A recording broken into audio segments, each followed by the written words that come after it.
Hey guys, this is Xavier with Gotta Be Mobile, and this is the iPhone 6 speed test. We have an iPhone 6 Plus on AT&T here, a iPhone 5S on Sprint, a Verizon iPhone 6, and a T-Mobile iPhone 6. I'll explain to you in a minute why I haven't bought an iPhone 6 for Sprint, but first off, let me go ahead and start this test. Speed Test is an app that sends as much data over the network as possible over a short time and tries to stress test how much information can be uploaded and downloaded. And as we see here, we're going to get varying results, even though we're right outside of an Apple store in San Francisco on Chestnut Street. This is a very tech-heavy part of town. A lot of people that work for Google, Apple, and other tech giants live here. And so you would expect good service, not just for the population that lives here, but also because of the stores that are here, such as Apple and T-Mobile on this block. So right off the bat, we see that the fastest speed is actually T-Mobile at 13 megabits per second down. The problem is the upload speed is really, really slow at 0.27 megabits per second. So that might not matter to people if you're streaming content, but if you try to upload a photo or video, you're going to have not such a good time. Verizon is pretty balanced at 9 megabits per second down and 7 megabits per second up. Sprint, which is generally the worst performer in San Francisco, has 3 megabits per second down and 6 megabits per second up. And AT&T is at 6 megabits per second down and almost 6 megabits per second up. I'm going to go ahead and restart this test again and talk to you really briefly about why I don't have a Sprint iPhone 6. The network for their 4G speeds just isn't there yet. They have a new network rolling out across the country right now. It should be in San Francisco in about a year. But in the meantime, I'm not willing to pay a few $100 for a device that can't be truly used to its potential. Sprint has an unlimited data plan that I'm on, but in the past year, I just haven't been able to use it. In some parts of the city, the speeds are so slow that you can't even connect to the internet, and the other carriers just offer a better product at the time being. My favorite of the four is AT&T, which again you see at 7 megabits per second down and up.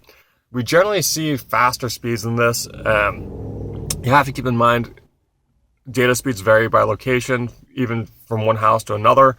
It's also time of day. Right now, it is just after 9 a.m., which means a lot of people are getting to work, commuting, and using their data networks. But overall, AT&T delivers the best experience citywide. Right here, you'll see that Verizon and AT&T have very fast connections. And I'm sorry, not AT&T, T-Mobile. The problem with T-Mobile I'm having is an inconsistency throughout the city. From my house, I can actually get between 20 and 30 megabits per second down. But in some locations, we'll see very, very slow speeds from T-Mobile. And in some cases, we can't even connect to the web. So in this case here, you just saw that their download test failed and got essentially 0.12 megabits per second. And on the upload, it's 1.21 megabits per second. Just a second ago, we saw that this phone actually had a score of about 10 megabits per second. So the inconsistency from T-Mobile is something that's really bothersome to me. 1 minute, I'll be having a great experience on their 4G LTE network. The next second, I can't download a web page. Verizon and AT&T overall are the best experiences, and that's why my iPhone 6 Plus is on AT&T, even though it's not always the fastest. Let's go ahead and try one more time on these guys. See if we can get some more respectable scores.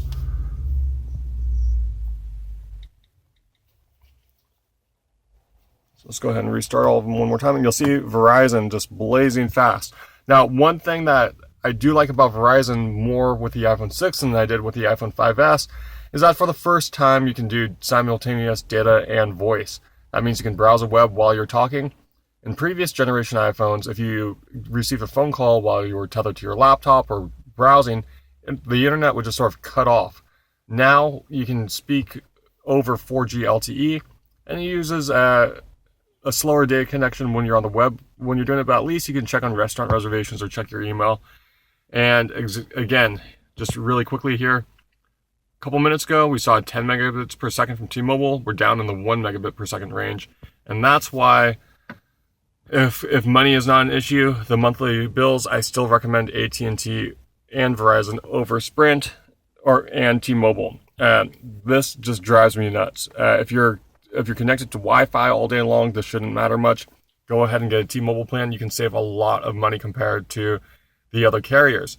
But if you're on 4G all day and don't have easy access to Wi-Fi, this can be really bothersome. Like I said, we didn't change locations. We're just sitting here outside of the Apple store. It's actually 2 stores down, and a T-Mobile store, which is about 250 feet away from me.